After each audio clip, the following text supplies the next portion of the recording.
Paano ba ang kalimutan ka?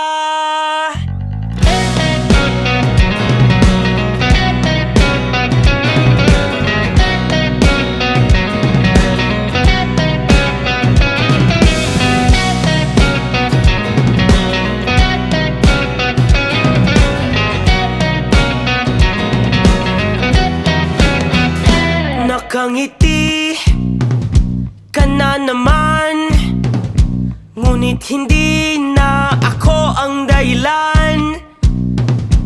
Ang ating dati agad mong nalimutan.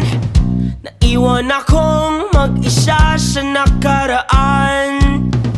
Alam kong hindi na mababalikan, ngunit nananatiling ikaw ang dahilan ng saya sa likod ng mga ngiti at pagtawa na hindi na makikita ngayong wala ka na.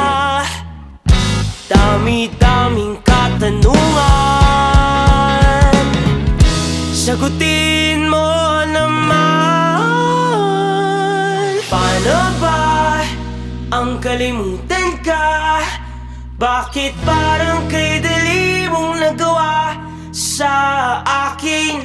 Paano ba